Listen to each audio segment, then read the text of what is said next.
पिछली बार मैं आई थी तो हमने कौन सा सेशन किया था, स्वस्थ और अस्वस्थ रिश्ते। तो हमने बताया था कि स्वस्थ रिश्ते कौन से होते हैं और अस्वस्थ रिश्ते कौन से होते हैं। ठीक है, तो हमें पता चला कि कौन से रिश्ते स्वस्थ हैं, कौन से अस्वस्थ हैं। तो हम अस्वस्थ रिश्तों को पहचान करके स्वस्थ रिश्ते बना सकते हैं। ठीक है, अच्छा, तो क्या सिर्फ इतना सा काफ़ी है कि एक हम अच्छे रिश्तों को बना सकते हैं? तो सिर्फ एक जानने से अच्छे रिश्ते हम बना सकते हैं? जैसे कि अभी हमने जानकारी मिली, तो क्या इसके लिए जानकारी होना काफ़ी है? नहीं है ना, तो इसके लिए हमें कोशिश भी करनी होगी। तो आज के सेशन में हम बात करेंगे कि हमें वो स्वस्थ रिश्ते बनाने के लिए हमें किस प्रकार से अपनों से और अपने घर वालों से हमें किस तरीके से बात करनी चाहिए। हम ऐसे किस तरीके से बात करें, हमारा क्या तरीका होना चाहिए कि हमारे घर वाले या हम जिनको समझाना चाह रहे हैं वो हमारी बात को अच्छे से समझ पाएँ। अच्छा, एक पुलिस ऑफिसर बनने के लिए क्या क्या करना होता है? क्या लंबाई चाहिए और दौड़ करनी पड़ती है। अच्छा, पढ़ाई करनी पड़ती है। अच्छा, और एग्ज़ाम भी देना पड़ता है ना। चलो, दौड़ हो गई, पढ़ाई हो गई, बन गए पुलिस ऑफिसर, बन गए। उसके लिए जानकारी के साथ साथ हमें वो चीज़ करनी भी पड़ेगी, तभी जा कर के हम एक पुलिस ऑफिसर बन पाएंगे। इसी प्रकार से अगर हम स्वस्थ रिश्ते कायम करने हैं तो उसके लिए हमें वो कोशिश करनी होगी, वो पहल करनी होगी। ठीक है, तो इसके लिए हम एक गतिविधि करते हैं। ठीक है, और वो गतिविधि है कि हम एक 2 ग्रुप में डिवाइड करेंगे। ठीक है, 2 की 3 ग्रुप बना लेते हैं अपन। ठीक है, तो 3 ग्रुप में डिवाइड हो जाएं तो ग्रुप जानते हो 1 2 3 1 2 3, या फिर हम कितने हैं, 20 लड़कियाँ हैं ना, तो 3 ग्रुप में डिवाइड करेंगे तो कितने हो, 4 3 12, तो यानी कि 1 2 3 4, 1 2 3 1 2 3 कर लेते हैं, है ना। तो 5 5 के ग्रुप बना लेते हैं अपन, 1 2 3 4 5। आप 5 एक यहाँ ये वाला ग्रुप बनाएं, 2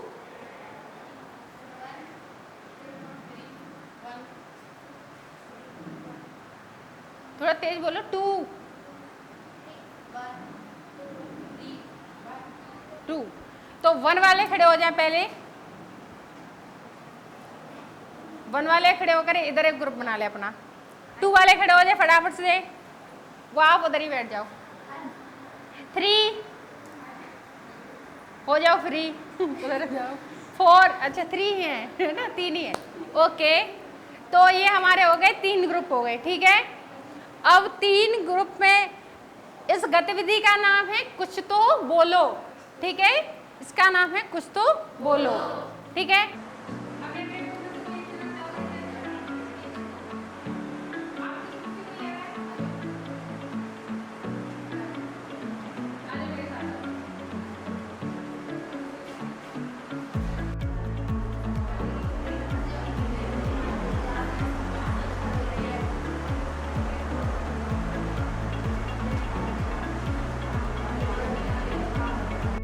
मुझे नहीं लेके गए, है ना, इसलिए मुझसे बात मत करो, मैं तुम्हारी सहेली नहीं हूँ। हाँ, अपने अपने ग्रुप में अलग अलग गतिविधि होगी। ठीक है, तो आप उनसे ये कहोगे तो ठीक है, वो मैं नहीं बात करूँगी। ठीक है, फिर भी मानना नहीं है आपको। ठीक है, ओके, तो तीनों भी खड़े होके हो जाना, तो उसके बाद ग्रुप में जाना। ठीक, हेलो, देखिए ये आपकी सहेलियाँ हैं और अभी अब ये क्या है, आपसे बहुत गुस्सा है। अब पता नहीं किस बात को लेकर के ये गुस्सा है, तो आपको इनसे कारण पूछना है कि ये क्यों गुस्सा है, और हर कंडीशन में आपको अपनी सहेली को मनाना है। ठीक है, जाए अपने अपने ग्रुप में, इतना गुस्सा मत हुआ करो, पूछ लो क्या है। भाई मनाओ, आपकी सहेलियां गुस्सा हैं आपसे, पता नहीं क्यों गुस्सा हो गई हैं। थोड़ा तेज तेज बोलो ताकि सुनाई दे। नहीं, वो तो अपने अपने ग्रुप में एक्टिविटी चलने दो।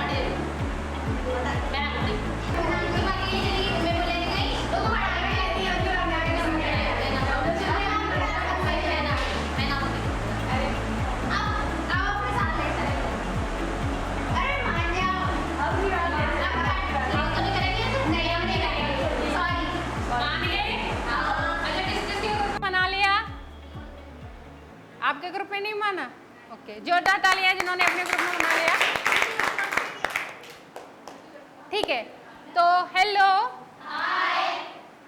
तो यहाँ पर एक जैसी परिस्थिति थी सबके साथ में, एक जैसी थी क्योंकि तीनों की सहेलियां ही रूठी हुई थी और तीनों को ही मनाना था, लेकिन परिस्थितियां तीनों जगह अलग अलग हुई, है ना। तुमको मानना नहीं था लेकिन मान गए। परिस्थितियां अलग अलग थी, वही कारण इनका था, वही आपका था, वही यहाँ था, लेकिन वो नहीं माने, ठीक है। और वहां पर मान गए और यहाँ पर कारण तो बताया लेकिन माने नहीं। तो एक जैसी परिस्थिति है कि कई बार क्या होता है कि हम अपने इतने गुस्से में, आवेश में आ जाते हैं कि हम दूसरे की बात को सुनने के लिए भी तैयार नहीं होते, और हमें लगता है कि नहीं, देखो होता है, दुख होता है हमारे साथ, अगर कोई इस तरीके से करता है तो हमें दुख होता है, लेकिन अगर हम ज्यादा दुख करेंगे, अगर किसी को हम कारण ही नहीं बताया तो भाई अब वो अंतर्यामी तो है नहीं कि वो जान ले मन की बात को, ठीक है। तो अगर कारण बताते तो शायद वहां पर परिस्थिति सुधर सकती थी, हो सकता है कि उनके रिश्ते पहले जैसे हो सकते थे, लेकिन ऐसा नहीं हुआ। तो हमें कभी भी ऐसी परिस्थिति में एकदम मौन साध के नहीं बैठना चाहिए, क्योंकि अगर हम कोशिश नहीं करेंगे, कारण नहीं बताएंगे, तब तक हम अपनी परिस्थिति को नहीं बदल सकते। जैसे कि यहाँ पर कारण बताया, मनाने पर कारण बताया तो वो मान गई और वहां पर परिस्थिति पहले थी वैसे की वैसे हो गई, और यहाँ पर कारण तो बताया लेकिन माने नहीं, लेकिन सिर्फ उनको ये तो पता चला कि हाँ कि ये गुस्सा है और क्यों गुस्सा है, तो आगे से हो सकता है कि वो परिस्थिति ना हो, इस तरह का व्यवहार या इस तरह की कंडीशन आगे से ना हो। तो हम अपनी मन की बात कहे बिना कभी भी अपनी परिस्थितियों को नहीं बदल सकते। हम अगर चाहते हैं कि हमारे रिश्ते पहले जैसे हो जाए, गलतियां सभी से होती हैं, मिसअंडरस्टैंडिंग सभी जगह होती है, लेकिन हमें खुल करके बात करनी चाहिए, हमें बताना चाहिए। हम अपनी भावनाओं को नहीं बताएंगे, कभी कभी हम इतने भावनाओं में बह जाते हैं कि सामने वाले की बात को भी नहीं सुनते, है ना, और हम सुनने को तैयार नहीं होते। तो इस तरह की कंडीशन होती है, तो वहाँ पर हम रिश्तों को नहीं बदल सकते। अगर हमें अपने रिश्तों को बदलना है, परिस्थिति बदलना चाहते हैं, तो उसके लिए हमें खुल के बातचीत करनी चाहिए। तो ये इसलिए ये वाली गतिविधि हुई थी, इससे पता चला कि हम बिना कोशिश के, बिना अपनी भावनाओं को बताए अपनी परिस्थितियों को नहीं बदल सकते, ठीक है। तो हम पहले जैसी कंडीशन में ही आ जाएंगे। ओके, इसके बाद हम एक और गतिविधि करते हैं, जैसे कि हम जो भी है तीन, कभी कभी हेलो हेलो, कभी कभी क्या होता है कि हम कुछ तो कहना चाहते हैं किसी से, ठीक है, हम किसी से कुछ कह रहे हैं लेकिन सामने वाले ने कुछ समझा, क्योंकि हमारा जो बताने का तरीका है, हमारी जो बातचीत करने का तरीका है, वो एकदम क्लियर होना चाहिए। क्लियर होगा तभी सामने वाला, अब मान लो कि हमने तो किसी से कुछ कहा और सामने वाले ने कुछ समझ लिया, और फिर क्या हुआ, वहां पर मिसअंडरस्टैंडिंग हो गई, गलतफहमी हो जाती है, और गलतफहमी हो जाती है तो रिश्ते कैसे हो जाते हैं, अस्वस्थ हो जाते हैं, खराब हो जाते हैं, ठीक है। तो हमें जब भी बात करनी है या जब भी हमें अपनी मन की भावना को बताना है, तो उसे हमें स्पष्ट तरीके से बताना चाहिए, ठीक है। अगर हम परिस्थितियों को बदलना चाहते हैं तो हमें किन किन चीज़ों का प्रयोग करना होता है, उसके लिए हैं 4 चीज़ें। तो बात करते हैं कि स्वस्थ रिश्ते हैं, हमें खुल के बात करनी चाहिए, हमें बहुत अच्छे से बात करनी चाहिए, हम ऐसे बात करें कि घर वाले माने। तो हम क्या कर सकते हैं ऐसा, हमें किस तरीके से बात करनी चाहिए कि लोग हमारी बात को समझें, हमारी भावनाओं को समझें और हम अपनी परिस्थितियों को बदल पाएँ। तो सबसे पहले हम जिस चीज़ का प्रयोग करते हैं वो चीज़ कौन सी है, नंबर 1 हम बात करेंगे दिल की। किसकी? दिल की। क्योंकि दिल का जुड़ाव हमेशा किससे होता है, भावनाओं से होता है। किससे होता है? भावनाओं से। कभी कभी देखा होगा कि हम लोग कुछ ऐसी बात कह देते हैं, मान लो किसी से गुस्सा, और हम गुस्से में आके किसी से ऐसी बात कह देते हैं कि उसके दिल को बड़ी ठेस पहुंचती है, ठीक है। तो जब भी हम किसी से बात करते हैं तो हमें याद रखना चाहिए कि हम इस तरीके से बात करें कि किसी की भावनाओं को ठेस ना पहुंचे, ठीक है। अगर मान लो हमारे साथ कुछ गलत हुआ है, तो हम उससे बात कर सकते हैं कि देखिए मुझे तुमसे वो ये उम्मीद नहीं थी कि तुम ऐसा कर सकते हो। ऐसा नहीं है कि आप बताएं नहीं, बताइए, लेकिन इस तरीके से बताइए कि अपनी भावनाओं के चक्कर में हम कुछ ऐसा ना कह दें या ऐसा ना कर बैठें कि किसी दूसरे की भावनाओं को ठेस पहुंचे और फिर वो रिश्ते बनने की जगह और बिगड़ जाए। तो देखिए, आपसे मुझे ये उम्मीद नहीं थी, आपने जब मुझे इस तरीके से कहा तो वास्तव में मुझे बहुत बुरा लगा, मेरे दिल को बहुत दुख हुआ, मुझे लगता ही नहीं था कि तुम ऐसा कहोगे, ठीक है। तो हमने क्या है कि अपनी बात को बता दिया, लेकिन सामने वाले को भी वो चीज़, तो वो सोचेगा कि हाँ सही है यार, मैंने ऐसा कहा लेकिन ऐसा नहीं कहना चाहिए था, आगे से वो चीज़ नहीं होगी। तो इस प्रकार से अगर हम बात करते हैं तो हमारे जो संवाद है, बात करने का तरीका है, उसमें पहली चीज़ हमें दिल को याद में, ध्यान में रख करके वो चीज़ कहनी चाहिए कि किसी की भावनाओं को ठेस ना पहुँचे। इसके बाद आता है, दिल के बाद आता है दिमाग। दिमाग से हम क्या कर सकते हैं? दिमाग से हम सोच सकते हैं, ठीक है। तो हमेशा हमें हमारे जो, क्योंकि हमें पता है हम किसी से बात करेंगे तो सामने वाला हमें कुछ भी पूछ सकता है। अगर हम पहले से भी तैयार नहीं होंगे, मान लो हमने पहले से कोई प्लान नहीं किया है, अगर अक्सर देखा जाता है कि हम किसी चीज़ में फेल हो जाते हैं तो कहते हैं कि पहले से कोई प्लान ही नहीं था हमारा, हमने तो अचानक किया, अब अचानक किया तो फिर अचानक के जैसे हो गया। तो हमें पता है कि हमें सामने वाले व्यक्ति से इस बारे में बात करनी है, तो हमें पहले ही अपने दिमाग में प्लान बना लें कि हमें उनसे क्या बात करनी है। अगर हम उनसे ये कहेंगे तो उसका क्या जवाब हो सकता है ना। जैसे मान लो किसी से हम कोई बात कहें, जैसे कि मम्मी हमारा पेन खत्म हो गया, तो मम्मी, हो सकता है मम्मी ये पूछेंगी परसों ही दिलाया, है ना, तो फिर बोलेंगी, तो हमारे पास क्या जवाब होगा कि मम्मी ये लो, ये देख लो, है ना। तो उसमें क्या है कि फिर वो दिखानी भी पड़ेगी ना। तो हम इसी प्रकार से कुछ भी, हमें जो भी बात करनी उसके पहले से हम अपना प्लान तैयार कर रहे हैं, और हमारा जो तर्क वितर्क करने का तरीका है वो बहुत ही नुकीले और पेचीदा होने चाहिए, है ना। इतने सारे लफड़े नहीं होने चाहिए कि नहीं कोई हम कहना कुछ चाह रहे हैं लेकिन सामने वाला समझ कुछ रहा है। एकदम स्पष्ट होना चाहिए और सटीक होना चाहिए। हम किसी से कोई भी बात कर रहे हैं एकदम सीधी सट होनी चाहिए कि हम ये, लेकिन पहले से ही प्लान किया होना चाहिए। हमें पता होना चाहिए कि सामने वाला हमसे बात करेगा तो हमें उससे क्या जवाब देना है। अगर हमारे पास पहले से ही इस तरीके का प्लान होगा तो हम अपनी बात को प्रभावशाली तरीके से कह पाएंगे। मान लो किसी लड़की की शादी नहीं, घर वाले नहीं मान रहे, कम उम्र में शादी कर रहे हैं, तो हम क्या कर सकते हैं? उनको भाई बनाएंगे तो हम क्या कहेंगे? बोले भाई हम तुम्हारी शादी क्यों ना करें, घर वाले यही पूछेंगे ना, क्यों ना करें। तो हम भी खड़े रह जाएंगे तो क्या प्रभाव पड़ेगा? कुछ ही नहीं प्रभाव पड़ेगा। तो हमें पहले से ही प्लान तैयार होगा। क्यों? हम बताएंगे कि पापा या मम्मी हम पढ़ने में इतने होशियार हैं, हमने 90% बनाई है तो मैं अपने पैरों पर खड़ी हो सकती हूँ, है ना, और मेरी नौकरी लग गई तो मेरा भविष्य कुछ और होगा। तो इस तरीके से हमें प्लान करना होगा, तो शायद वो प्रभावशाली तरीके से हो सकता है। दिमाग के बाद क्या आता है? शरीर। क्या आता है? अच्छा, दिल दिमाग के साथ साथ आपको क्या लगता है हम शरीर का भी प्रयोग कर सकते हैं? कुछ समझ आया? क्यों हंसे आप? मैंने कुछ कहा? मैं बोली तो नहीं थी, फिर आप क्यों हंसे? मैंने कुछ किया ऐसा है? कुछ किया? नहीं किया ना? नहीं सुनाई दिया? कुछ भी नहीं लगा? देखिए, हम भाषा के साथ साथ हमारा इस संवाद में हमारे शरीर का भी बहुत महत्वपूर्ण सहयोग होता है ना। मान लो कि हम अपनी बात को कह के नहीं समझा पा रहे, लेकिन हो सकता है हमारे हाव भाव ऐसे होने चाहिए कि हमारे हाव भाव के साथ भी, अगर मान लो कि एक बहुत सीरियस सी बात है, ठीक है, और मैं जाके खुशी खुशी बोल दूं, है ना, किसी से, अरे सुनते सुनते क्या है, अरे वो मर गया, कोई दुखी होगा? सब हंसेंगे, भाई ये कौन सा तरीका है तेरा, ठीक है ना। और बहुत सी फनी बात है, मैं कोई जोक सुनाऊंगा और ऐसे खड़े होकर सुना दूं, कोई हंसेगा मेरे जोक पे? कोई नहीं हंसेगा ना। तो लगता है कि हमारे संवाद के साथ साथ हमारे शरीर का, सांकेतिक भाषा, शारीरिक भाषा का भी बहुत महत्वपूर्ण सहयोग होता है। अगर हम अपनी बात को एक गंभीरता के साथ कहेंगे और आंखों में आंखें डाल के, याद रखना घूरना नहीं है किसी को, नहीं तो कहेगा भाई घूर रहा है या बात कर रहा है, ठीक है, तो घूरना नहीं है, आंखों में आंखें डाल के एकदम गंभीर मुद्रा में खड़े होकर के हम अपनी बात को कहेंगे तो सामने वाला ज़्यादा प्रभावी होगा। आपने देखा होगा टीचर पढ़ाते हैं, अगर उसकी ब्लैक बोर्ड की तरफ फीट होती है तो सारे लोग बात करने लग जाते हैं। जब हमारा आई कॉन्टैक्ट रहता है तो सभी शांत रहते हैं ना। तो ये हमारी शारीरिक भाषा का भी बहुत बड़ा प्रभाव होता है। अगर मान लो हम किसी घर वालों से हम अपनी कोई बात कहने जा रहे हैं और बहुत गंभीर बात है और हमें घर वालों, सामने वालों को लगना चाहिए कि ये बहुत महत्वपूर्ण बात है, हमारे शारीरिक हाव भाव ऐसे होने चाहिए। कभी कभी देखा है हम यूं उंगलियां दबाते हैं, है ना, कभी यूं चुन्नी का वो ले लिया, यूं करते रहते हैं, या पंखे देखने लग गए।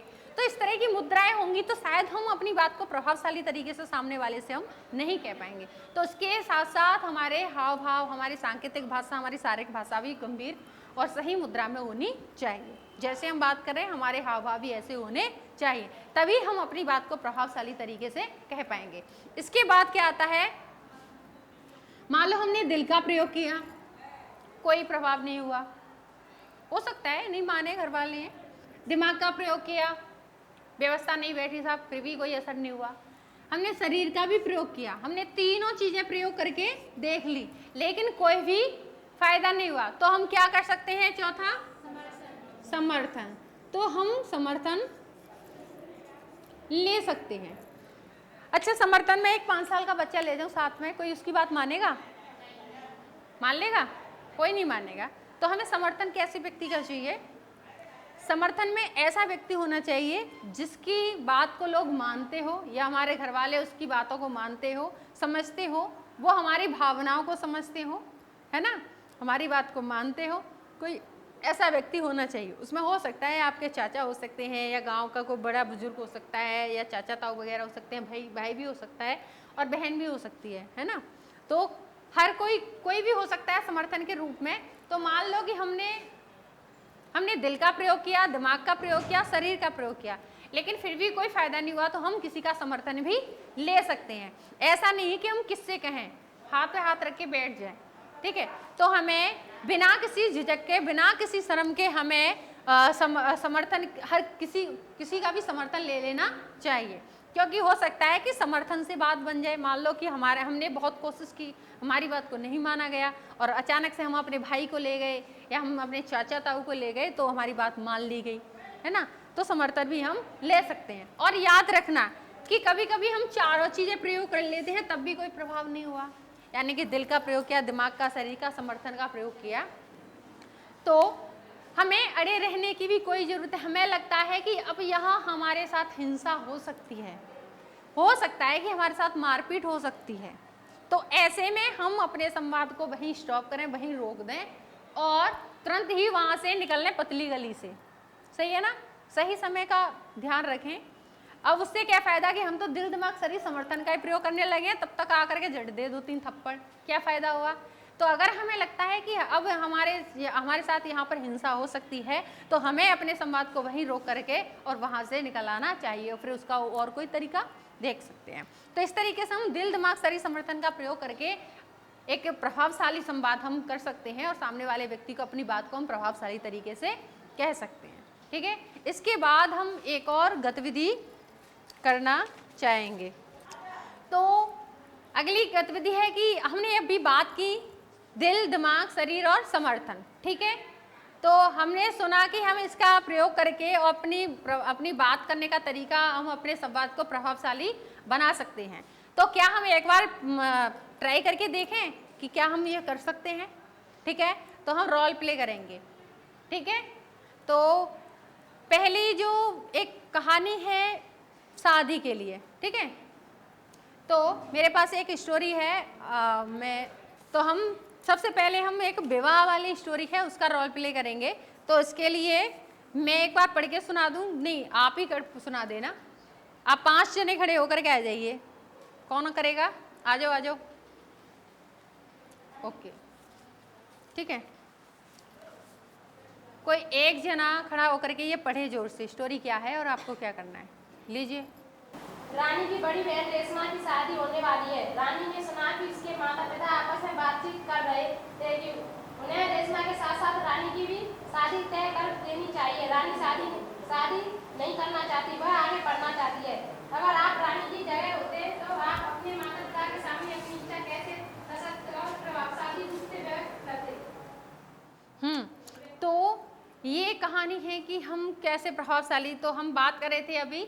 याद रखना कि जब भी हम रोल प्ले कर रहे हैं हमें चारों चीज़ों का ध्यान रखना जरूरी है, दिल दिमाग शरीर और समर्थन का, ठीक है। तो रोल प्ले करते हैं कि कैसे हम अपनी बात को प्रभावशाली तरीके से कर सकते हैं। तो हमें इसमें 5 लोग हैं और पाँच ही उसमें किरदार हैं। तो क्या क्या क्या करना है कि 2 तो मम्मी पापा बनेंगे। कौन बनेंगे? Mummy papa. और रेशमा कौन बनेगी भाई, बड़ी बहन? रानी कौन है? ठीक है। तो आप खड़े होकर के बताइए कि आपका क्या रोल होगा। आप कौन बन रहे हो? पापा। ये पापा हैं और ये मम्मी हैं, और आप समर्थन में हैं, ये इनका समर्थन लेंगी, आप कौन हो बताओ, इधर खड़े होकर बताओ। रेशमा। रेशमा। आप? तो ये रानी की बड़ी बहन रेशमा, ठीक है। तो करिए रोल प्ले, क्या करना है आपको? तो भाई रेशमा तो खाना बना ले, रानी पढ़ने जाती है। कोई नहीं, खड़े होकर बात कर लो, कुर्सी नहीं है तो ये ले डायरी, हो लाली ये डायरी ले जा, ये रखिए, ठीक। हाँ करिए। अरे सुनती हो? हाँ। हम रेशमा की शादी कर रहे हैं, मैंने सोचा उसके साथ रानी की भी कर देते हैं। तुम्हें ठीक लगे तुम करो, जैसा करो। सोची कि खर्चा भी बच जाएगा। देख रही तुम्हें जैसे लगे, दोनों की शादी एक साथ ही कर देते हैं। ऐसा क्यों कर रही हो? अभी तो मैं पढ़ना चाहती हूँ ना। अरे मेरा खर्चा वर्चा बच जाएगा, इसलिए मैं पढ़ूंगी नहीं। अरे नौकरी भी लग सकती है, आपके लिए ही अच्छा है। ठीक है, मैं बाबा का एक बार बात कर तुमसे ने कुछ बात करनी है। तो रानी ने पढ़ी के तो तुम रानी की बात में करती शादी हो, इसमें ही करती हो। एक को ना पढ़ लिख रहा हूँ, मैं सूत्र पढ़ते हैं और उससे ज़्यादा ना पढ़ती, शादी कर देती है। तुम्हारी नहीं पढ़ गई, मैंने तो पढ़ लेती भाई, वो पढ़ गई तो एक बात सुनो। अब खर्चा का खर्चा बस खर्चा सब तो अलग अलग हो गए, खर्चा हमें का है थोड़ा बहुत ही तो 40 तो ज़्यादा बस। एक तो ना पढ़ रही हूँ मैं, बस कहते हैं ना पढ़ रही मुझे एक पढ़ भी लेती तो मैंने बहुत समझा पर नहीं मान रहे उसका।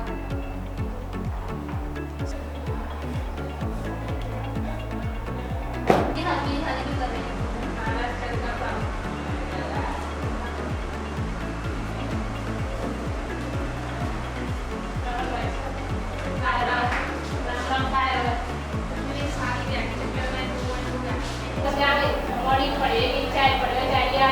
पढ़े लिखे कोई जवान में पढ़ जाए लिख जाए पर पैर कर लिया जाए माँ का बच गया कई शादी मत करो। क्या तुम्हें सही नहीं है? चलो ठीक है, तो नहीं करेंगी। हाँ हो गया, थोड़ा सा खुशी जाहिर करनी थी कि वो, चलो ठीक है, जोरदार तालियां इनके लिए। तो आपको क्या लगा कि इस जो गतिविधि अभी की है इन्होंने, तो इन्होंने इन चारों चीजों का प्रयोग किया, दिल दिमाग शरीर समर्थन का। किसी का भी आपको लगता है कि हाँ ये तो ठीक था, लेकिन हम अगर अपनी बात को और प्रभावशाली तरीके से कह सकते थे, लगता है किसी को? हाँ प्रिया आप बताइए। मतलब ये सलोनी दीदी ने बोला था कि मतलब मैं ना आगे बढ़ना चाहती हूँ और अपने पापा को ऐसे प्रभावशाली बना सकती हूँ कि मेरी मतलब 10th में 80% बनी है और मैं अपने पैरों पर खड़ी हो सकती हूँ। मैं बहुत मतलब सब जानती हैं हाँ इंटेलिजेंट हूँ, ये लड़की बहुत ही इंटेलिजेंट है, तो सब लोग कहेंगे ना, तो उनके पिता भी शायद प्रभावशाली हो जाएंगे, तो शायद शादी नहीं करें। तो जोरदार तालियां प्रिया के लिए, सही कहा।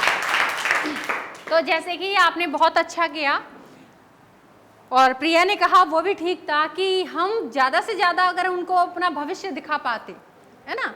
ये तो था कि पढ़ने में मैं होशियार हूँ, इसके साथ साथ प्रिया ने जैसे बोला कि देखिए पापा मेरी 80% आती है हर बार, है ना, अगर आज मैं पढ़ जाती हूँ तो मेरा एक उज्जवल भविष्य होगा, मैं अपने पैरों पर खड़ी हो जाऊँगी, मैं किसी के भरोसे नहीं रहूँगी, है ना, मेरा परिवार मैं अपना अच्छे से चला पाऊँगी, है ना, हर परिस्थिति से मैं अच्छे से निर्णय ले पाती। तो इस तरीके से आगे आज मेरी शादी कर दोगे, सिर्फ क्या होगा, आपके 50,000 रुपये ही बच जाएंगे, लेकिन मेरी ज़िंदगी का क्या भरोसा है। आप हो सकता है आप लड़का अच्छा देख सकते हैं, आप नौकरी वाला दे सकते हैं, लेकिन समय का किसे पता रहता है, समय कभी भी बदल सकता है। तो हम अगर अपने पैरों पे खड़े हैं, हम अपनी तरफ से पूरी तरह से तैयार हैं, तो हम इतने काबिल तो हो जाएं कि हम हर परिस्थिति से लड़ सकें।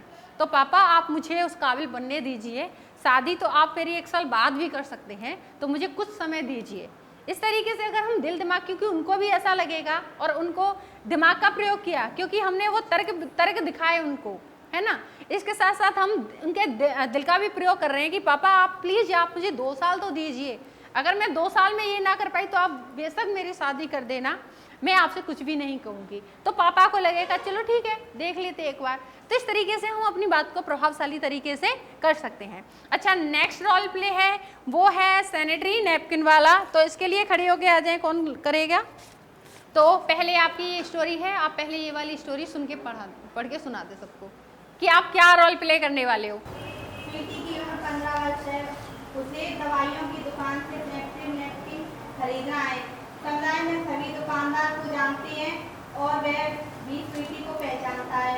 जब स्वीटी दुकान में पहुंचती है तो देखती है कि उसकी कक्षा के कुछ लड़के वहां दुकान पर बैठे हैं। अगर आप स्वीटी की जगह होते तो दुकानदार को अपनी आवश्यकता के बारे में प्रभावशाली रूप से कैसे बताते? इसमें क्या है कि एक तो प्रीति जो स्वीटी है वो 15 वर्ष की है और उसको जो लड़के हैं वो भी उसको जानते हैं, उसकी क्लास के हैं, और वो दुकानदार है वो भी इनको जानता है। तो हमारी जो आवश्यकता की चीज़ है वो हम उसको प्रभावशाली तरीके से किस प्रकार से हम ले सकते हैं और कैसे हम बात कर सकते हैं। अरे देख देख स्वीटी आ रही है, देख कुछ लेने आ रही है। अरे स्वीटी बेटा क्या लोगे? आज पर्दे में गई थी लेकिन आ गई। दुकानदार से अंकल जी अंकल जी मुझे नैपकिन सैनिटरी नैपकिन। अच्छा मैं देती हूँ। काली पन्नी में रख दूँ? नहीं मैं ले जाऊंगी। आपको देखो स्वीटी क्या ले जा रही है, सैनिटरी नैपकिन ले जा रही हूँ। अच्छा ठीक है, चलो जोड़ दो तालियां।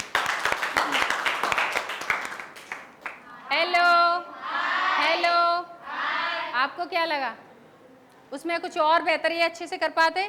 किसी का कोई विचार? इन्होंने जो तर्क दिया वो सही था? सही था क्या?